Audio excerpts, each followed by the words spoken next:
Hello guys, இன்னைக்கு இந்த ஸ்டோரியோட episode 6 தான் பார்க்க போகிறோம். போன பாட்டு இதோட கம்ப்ளீட் பண்ணியிருந்தேன்னா, இந்த மாதிரி நித்யா வந்து பால்கனியில் வந்து நின்றுட்டு இருந்திருப்பா. அப்போது ஒரு 2 பேர் பேசுகிறது அவள் காலில் விழுந்திருக்கும். அதை கேட்டதும் அவள் முகத்தில் அவ்வளோ ஒரு பயம் தெரிஞ்சிருந்திருக்கும். அதோடு இந்த பாட்டை கம்ப்ளீட் பண்ணியிருந்தேன். So let's continue the part 6. So யாரோ ஒரு 2 பேர் அந்த பால்கனி கார்னரில் நின்று, இந்த மாதிரி இன்றைக்கி ரித்திக் தேவை, நம்ம கொன்னே ஆகணும், யாராலையும் அவனை சேவ் பண்ணக்கூடாது, இந்த வாட்டி நம்ம குறி தப்பக்கூடாது அப்படின்னு 2 பேர் கொஞ்சம் வெள்ளத்தனமாக பேசிகிட்டு இருக்காங்க. இதை நித்யா கேட்டுட்டா. கேட்டதும் அவளுக்கு அப்படியே கை கால்லாம் உதற ஆரம்பிச்சு ஒரு மாதிரி பயந்துட்டா. பட் அதில் இருக்க ஒரு பர்சன் நித்யாவை பார்த்துட்டு அந்த பொண்ணு கேட்டுட்டா அப்படின்னு தெரிஞ்சதும் நித்யாவை பிடிக்க பார்க்குறாங்க. இதை பார்த்த நித்யாவும் அவங்களுக்கு தெரிஞ்சிச்சு போல் அப்படின்னு அங்கேருந்து தப்பிச்சு ஓடுறா. அவளுக்கு அவ்வளோ பயமாக இருக்குது. நம்ம எப்படி என்ன பண்ண போகிறோம் அப்படின்னு தெரியாமல் ஹெல்ப் பண்ணுங்கன்னு கத்திகிட்டே ஓடிட்டுருக்கா காரிடாரில். அப்போது ஒரு கை வந்து அவளை சடனாக பிடிச்சி இழுக்குது. யாருன்னு பார்த்தா ரித்திக் தான். ரித்திக் நித்யாவை பார்த்து என்ன ஆச்சு அப்படின்னு கேட்குறாரு. அதுவும் காமாக தான் கேட்டிருப்பாரு. பட் நித்யா ரொம்ப பயத்தில் இருப்பா. அவள் கை கால்லாம் ஆட்டோமேட்டிக்காக ஆடுது. பயத்தில் வார்த்தையே அவளுக்கு ஃபர்ஸ்ட் ஆஃப் ஆல் வர மாட்டேங்குது. அப்படியே ஒரு மாதிரி திக்கி தலையில் நின்றுட்டு இருக்கும்போது, வாட் ஹேப்பன் நித்யா அப்படின்னு கேட்கும்போது, ரித்திக் அதோ அங்கே வராங்கல்ல, அவங்க 2 பேரும் உங்களை உங்களை கொலை பண்ண ட்ரை பண்ணுறாங்க. They want to kill you. Hrithik நீங்கள் சேஃபாக இருங்க, எங்கேயாவது போய் ஒழிஞ்சுக்கோங்க அப்படின்னு சொல்லிகிட்டு இருக்கா. இவள் பயப்படுறா அப்படிங்கிறது ரித்திக் புரிஞ்சுக்கிட்டு, ஜஸ்ட் காம், ஓகே, எனக்கு ஒன்றும் ஆகாது அப்படின்னு அவளை அங்கே ஓரமாக நிப்பாட்டிட்டு 2 பேர் நித்திக்கை கொல்ல வந்திருப்பாங்க இல்லையா. ஸோ அவங்கள ரித்திக் போட்டு பயங்கரமாக ஃபைட் பண்ணுறாரு. நித்யாவே ஒரு செகண்ட் அப்படியே ஆடி போய் பார்க்குறா. அவளுக்கு அவ்வளோ பயம். ரித்திக் இவ்வளோ நல்லா ஃபைட் பண்ணுவார் அப்படிங்கிறதையும் தாண்டி ஒரு மாதிரி பயமாக இருக்குது இவர் ஃபைட் பண்ணுறத பார்த்து. அப்படியே பயத்திலே தான் நின்றுட்டுருக்க. ரித்திக்கும் ஃபைட் பண்ணிகிட்டு இருக்கும்போதே அர்ஜுன் ஒரு வழியாக பாடி கார்ட்ஸை கூட்டிகிட்டு வந்துட்டார். ஸோ அவங்க வரதை பார்த்ததும் அங்கேருந்து 2 பேர் எஸ்கேப் ஆகி ஓடுறாங்க. அவங்கள துரத்திட்டே கார்ட்ஸ் ஓடுறாங்க. அர்ஜுனும் பின்னாடியே ஓடுறாரு அசிஸ்டண்ட். அவங்கள போனதுக்கப்புறமா ரித்திக் திரும்பி பார்க்குறாரு. பார்த்தா நித்யா ஸ்டில் இன்னும் பயந்து போய் அப்படியே நின்றுட்டுருக்கா ஸ்டாச்சு மாதிரி. அவள் கை காலில் கிட்டு நடுங்குது. ரித்திக் இதை பார்த்துட்டு அப்படி கிட்ட வந்து எது ஒரு யோசனையும் இல்லாமல் நித்யாவை ஹக் பண்ணிவிட்டு, ஒன்றும் இல்லை, பயப்படாத, எனக்கு ஒன்றும் ஆகலை, இப்போ நான் உன் கூட தானே இருக்கேன், உனக்கும் எதுவும் ஆகாது எனக்கும் எதுவும் ஆகாது, நீ பயப்படாத, காமாரு அப்படின்னு அப்படியே காமாக சொல்கிறாரு. அவள் அப்படியே ஒரு மாதிரி பார்க்குறா, என்ன பண்ணுறாரு அப்படின்ற மாதிரி தான். ஸோ இவளுக்கு லைட்டாக குளிருது அப்படின்னு தெரிஞ்சுட்டு அவரோட ஓவர் ஜாக்கெட்லாம் கழட்டி அவளுக்கு போட்டு விட்டுட்டு அவளே பார்த்துட்ருக்காரு. நித்யாவும் ஸ்டில் ரித்திக்கே பார்க்குறா. ஸோ 2 பேரும் 5 செகண்ட்ஸ் ஒரு ஐ காண்டாக்ட் அப்படியே மெயின்டைன் பண்ணிகிட்டே நின்றுட்டே இருக்காங்க. கொஞ்ச நேரம் கழித்து ரித்திக்கு புரியுது, இல்லை நம்ம தப்பு பண்ணுறோம் அப்படின்னு. ஒரு ஸ்டெப் பேக் வந்து அப்படியே நார்மலே அவளோட கோல்டு ஃபேஸ் மாறி, இங்கேருந்து போ நித்யா, வீட்டுக்கு போ, நீங்கள் இருக்கிறது சேஃப் கிடையாது அப்படின்னு கோல்டாக சொல்லிட்டு அங்கேருந்து அப்பாட்டுக்கு போயிட்டார். அவர் போனதும் நித்யாக்கா அழுகையாக வருது. அகெயின் அண்ட் அகெயின் ஏன் இவர் இப்படி பண்ணிகிட்டே இருக்காரு, எனக்கு இதில் கொஞ்சம் கூட விருப்பமே இல்லை, ச்சே அப்படின்னு நித்யாவும் அங்கேருந்து போயிடா. ஸோ கொஞ்சம் லேட் நைட் ஆகிடுச்சு. ரித்திக் ஆஃபீஸில் கேபினில் உட்காந்து நித்யாவை பற்றியே யோசிச்சுட்டு இருக்கும்போது அசிஸ்டன்ட் வராரு அர்ஜுன். வந்து, பாஸ் நான் கண்டுபிடிச்சிட்டேன், ஆஃப்டர் 3 வருஷத்துக்கு முன்னாடி வந்தவங்க தான் திருப்பி வந்திருக்காங்க அண்ட் அவங்க உங்களை கண்டுபிடிச்சிட்டாங்க, ஸோ என்ன பண்ணலாம் அப்படின்னு கேட்கும்போது ரித்திக் அதுக்கு அசால்ட்டா, எனக்கு தெரியும் அவங்க என்னை கண்டுபிடிச்சிட்டாங்கங்கிறது எனக்கு தெரியும், பட் என்னால் நித்யாவுக்கு எந்த ஒரு ஆபத்து வர வேண்டாம், நான் நித்யாவை காப்பாற்றணும்னு நினைக்கிறேன், ஸோ நித்யா எங்கேன்னு விட்டு தள்ளி இருக்கணும், அது அவளுக்கு நல்லது, தொடர்ந்து நான் அவளை ஹர்ட் பண்ணிட்டே தான் இருக்க போகிறேன் அப்படின்னு சொல்கிறாரு. ஆக்சுவலி அவரோட ஓவர் ஜாக்கெட்டை கொடுக்கறதுக்காண்டி நித்யா வந்திருப்பா. அதுவும் அவரோட கேபின் வெளில தான் நின்றுட்டு இருந்திருப்பா.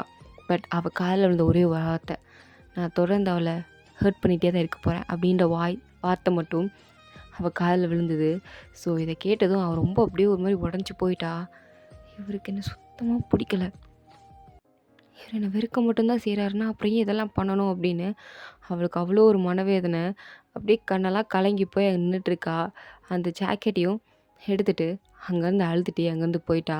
அவள் அதுக்கப்புறம் ரித்திக் சொன்னது, அதுக்கு முன்னாடி சொன்னதெல்லாம் எதுவுமே கேட்கல.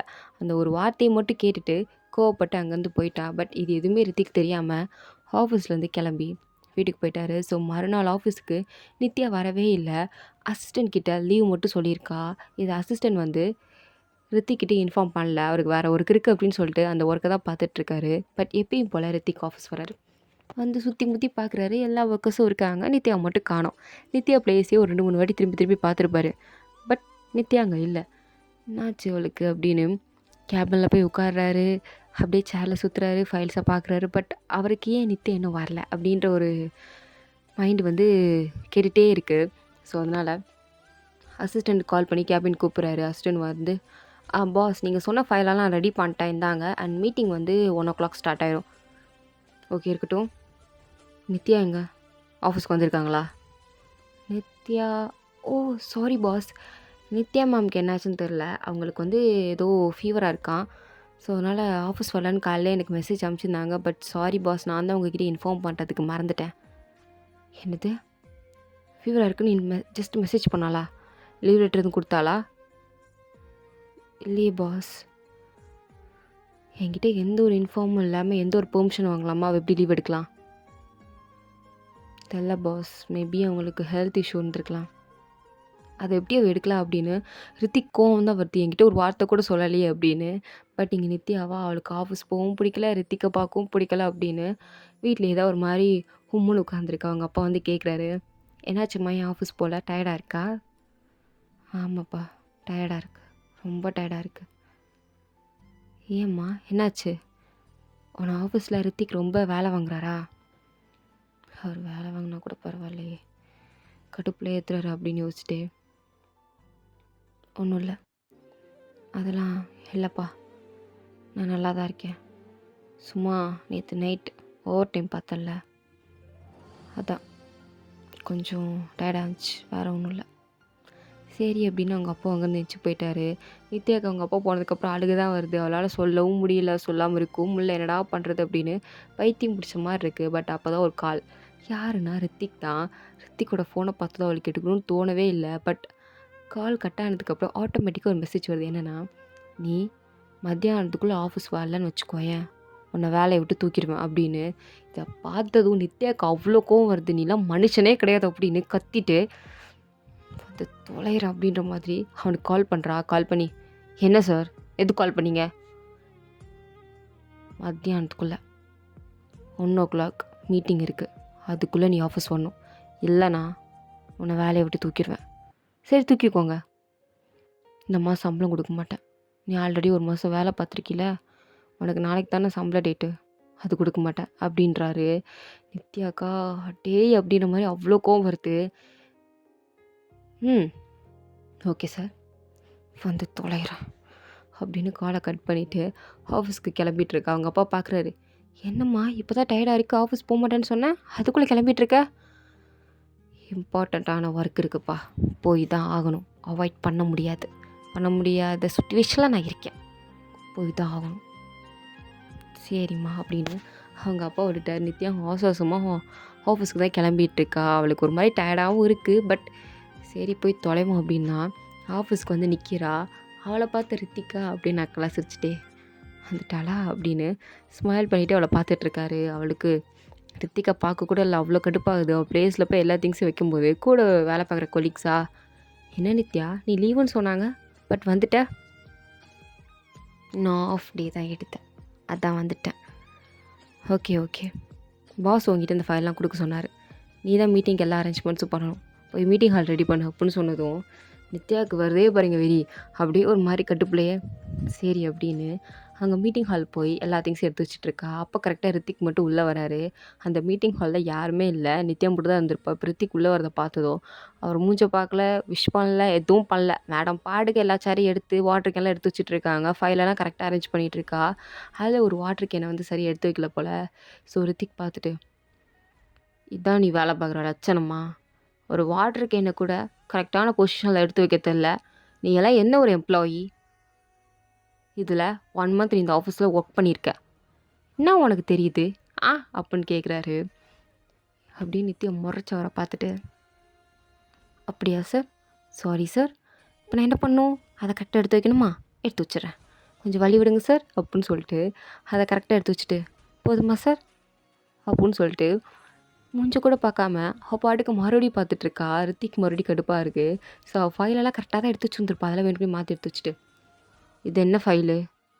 ஆர்டருக்கு என்ன தான் ஒழுங்கா வைக்க தெரியலனா, ஃபைலையுமா வைக்க தெரியல? ஒரு சின்ன சின்ன விஷயத்துக்கு கூட உனக்கு அரேஞ்ச் பண்ண தெரியாது?